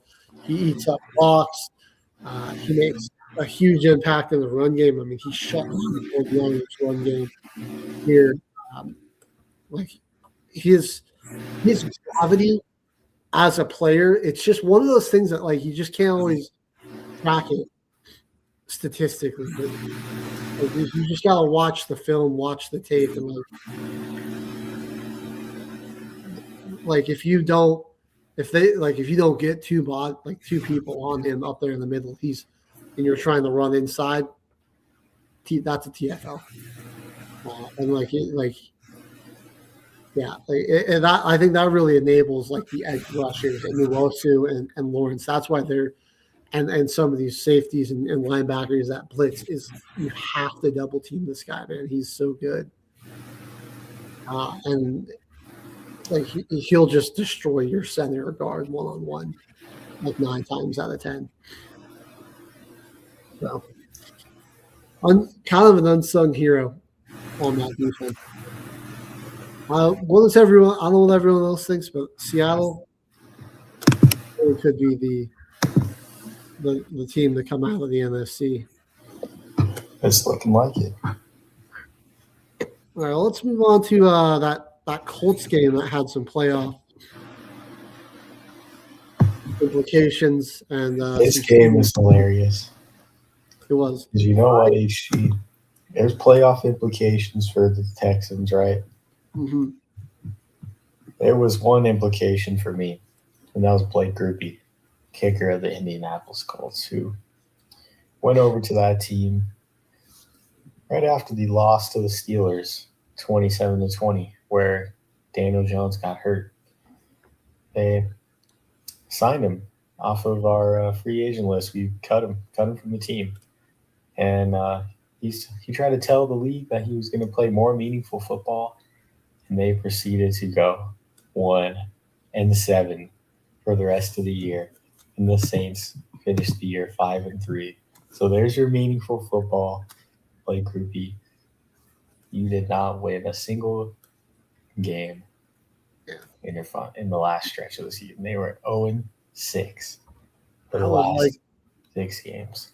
It was like Daniel Jones going to Sauce Gardner going 1-7 with the Jets. Getting traded and then going 1-7 with the Colts. Yep. And it's hilarious because he was really happy there. He was really happy when they only had 1 loss. Now look where they are. It's great. And I mean, there's some uncertainty about what you do with your future because obviously you gave up those first-round picks for Sauce. And it's like, is Daniel Jones still your guy? I kind of liked what I saw the Riley Leonard, man, in this game. Against a pretty good defense. Wasn't the most accurate, but he put up 270, 2 touchdowns. He hit some nice deep throws to Alec Pierce. Made some good plays with his legs, had a rushing touchdown as well. Led this team to 30 points against, a top 3 defense in the NFL who were playing a lot of their starters for this one. It wasn't they eventually started sitting people when they saw how that game in Jacksonville was going. But I mean, a couple of the touchdowns to Alec Pierce, they still had all their defensive starters in there, Zaire Franklin was in the game, making huge plays. I mean, just being the first man to always meet Woody Marks in the hole, make the tackle. And their leading tackler, Nick Cross, the safety. He was flying in there. He played a lot of this game still. I think the Colts defense kind of sold Riley because the Texans were like, okay, well, let's pull our starters. Jacksonville's just boat racing Tennessee. We're not winning the division now. And it's then Davis Mills is still and British Brooks is still taking the Texans up and down the field, and at least they're getting field goals and everything. And I think they had the lead. They had a 30-29 lead, and they freaking let Houston go and get in the field goal range and kick a game-winning field goal, and then they had to try to do pitchy woo woo, and instead they got picked off or fumbled and scooped up by the Giants man that is Tommy Pagaya, and he rumbled in for a touchdown. So I don't know, man. A lot of questions if you're the Colts. Like, is Daniel Jones your guy? You see what you got with Riley Leonard, man. I mean, he really wasn't bad. It's interesting. I think he played really well in this one. It's one game though. I'll be. He played really Jeremiah Love. If there's anyone that could, kind of play similar to Daniel Jones and hand it off to a good running back, Riley Leonard isn't a bad place to start. Yeah. So, especially with the throws that he made in this one, I wouldn't say that it was bad. I wouldn't say it's a bad place to start. I mean, what could he do with a fully healthy offense and everything? And then he lost Pierce. Pierce got ejected for like the softest penalty I've ever seen, and that was that. All right. Well, Broncos. They secured the 1 seed. What was going on in this game? Trey Lance was 20 of 44 because they just couldn't run the football with Vidal and Patterson. And Trey Lance ended up being their leading rusher with 69 total yards. Yeah, the Broncos offense, I like the conservativeness was almost it was so boring to watch. I'll just say that, but there's a chance that we maybe get J.K. Dobbins back by the divisional round, which would be huge.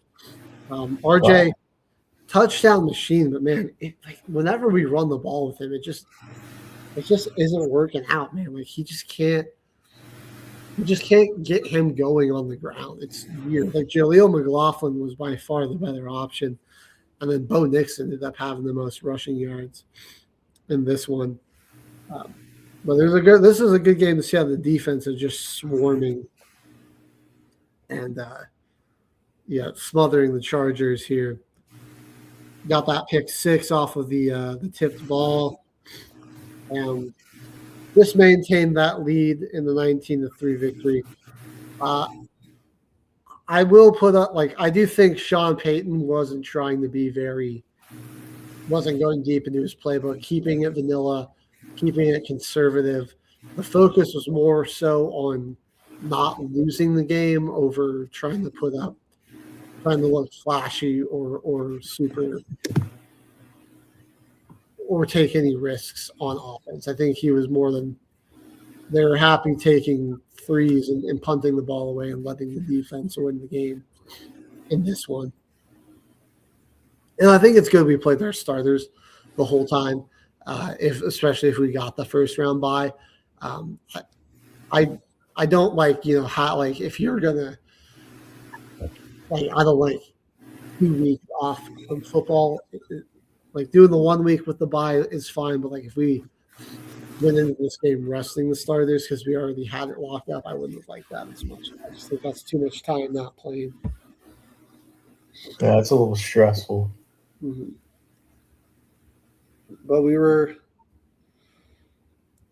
all fine. We got the victory. I'm happy with it. There ain't not too much to say on this game. It was not a very thrilling game, but the Broncos were just trying to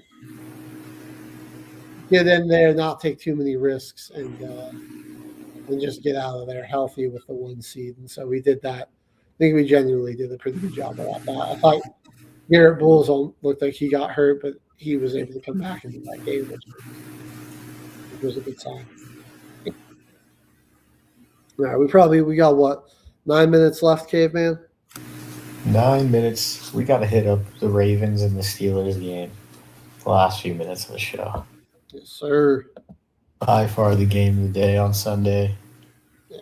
And Probably the best Aaron game we Rodgers got that looked pretty week, good really. in this one, dude.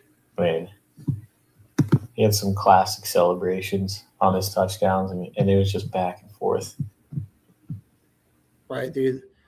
So, I mean, wildly different passing numbers for Lamar and Rodgers in terms of completions and attempts, because Lamar was 11 of 18 while Rodgers was 31 of 47. But despite that, Lamar had 238 yards passing and 3 touchdowns, 1 interception, while Rodgers had 294 yards, 1 touchdown, and 0 picks. Ravens, to the credit, that 40-yard pass, dude, was crazy. Like they were giving Henry the ball a lot, which is what they should have been doing. But the Ravens, what was killing them is they just could not convert on 3rd down, and they got penalized a lot and put into a lot of positions where it's like, okay, well, we should probably just hand this ball off and see what we can get back, and probably have to punt it away. They also kind of were beaten the time of possession. So, yeah. Despite that, they had a chance to win it. It was really defensive until the 4th quarter, and then these teams were just going like up and down the field.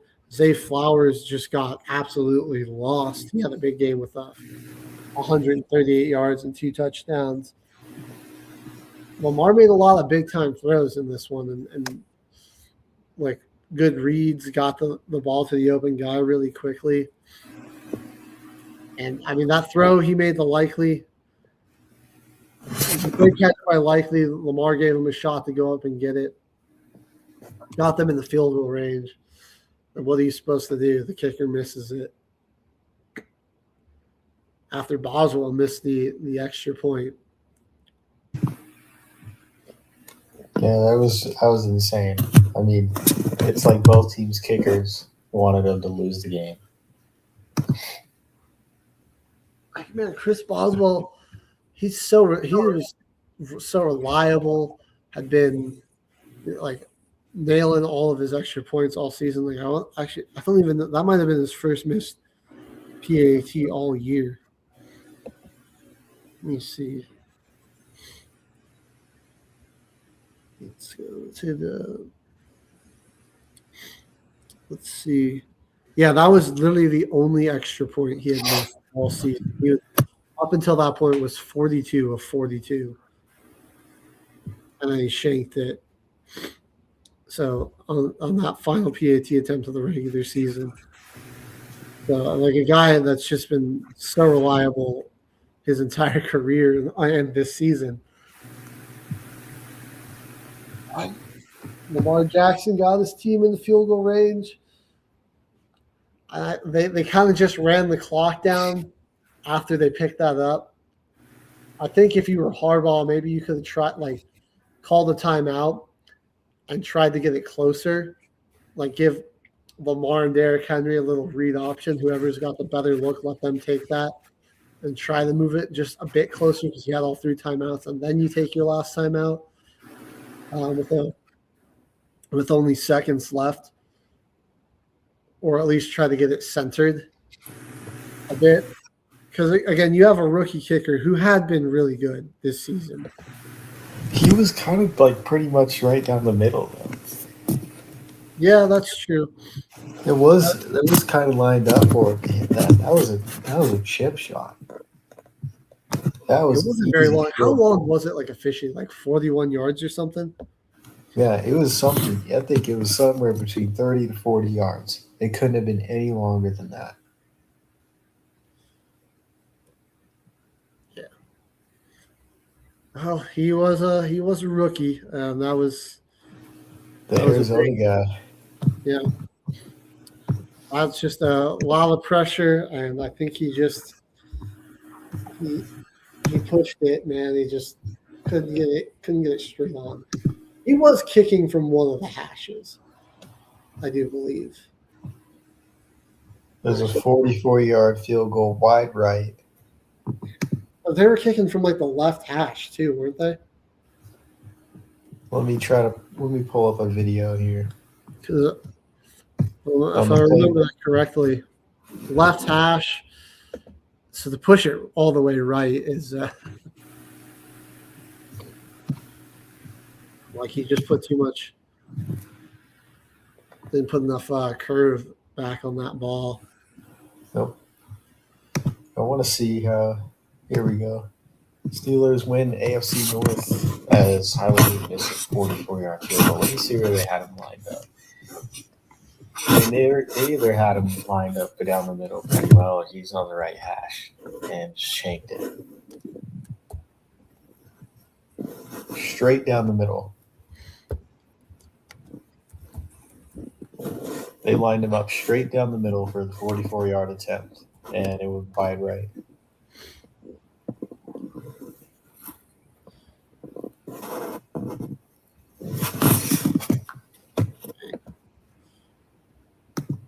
Feel for the guy. I'm gonna try to do a screen share here.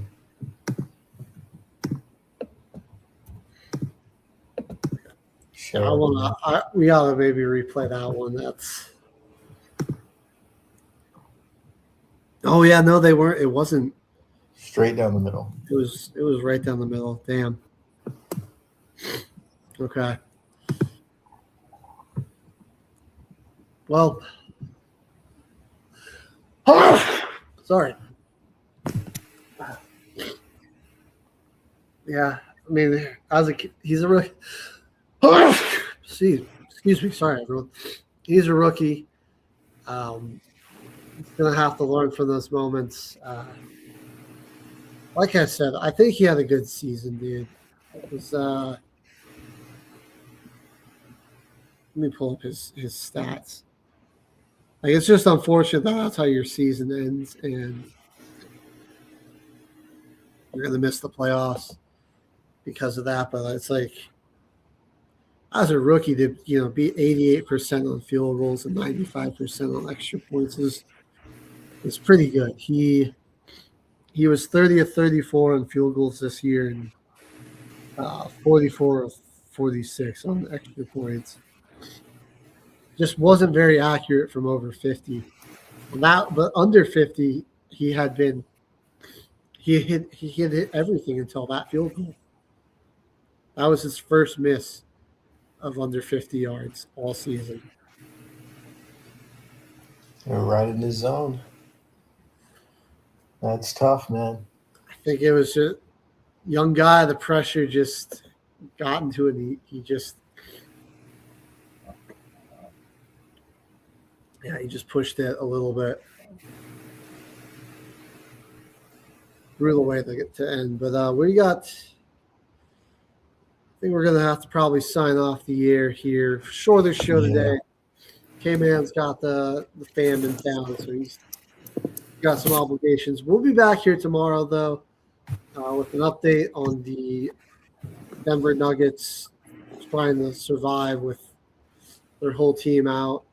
The Thunder got embarrassed by the Hornets.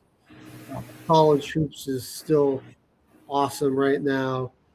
I think the NHL World Series also came in hot. So we'll have to break that down a little bit as well. And we got Pick'em, we got Team Builder. Hopefully we don't have another Miami Dolphins incident tomorrow. But we'll see you guys then on Till the Final Whistle, presented by Military Broadcast Radio. Take care, everyone.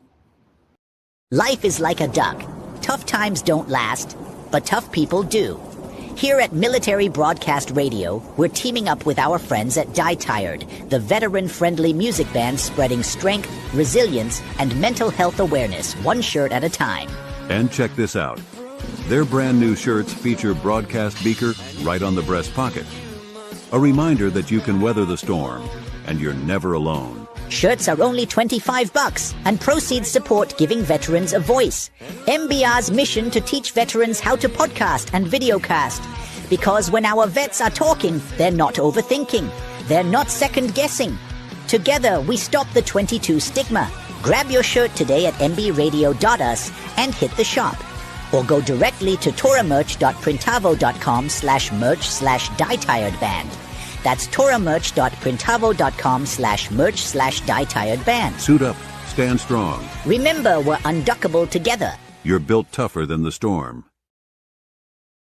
Ladies and gentlemen, thank you for tuning in to Military Broadcast Radio.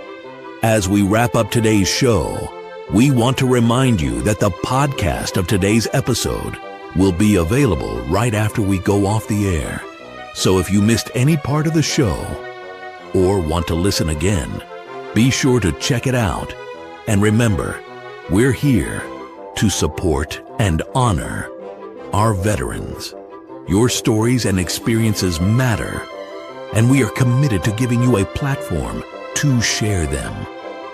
That's right. We're here to give our veterans a voice. So don't forget to catch the podcast and stay connected with us. Giving our veterans a voice.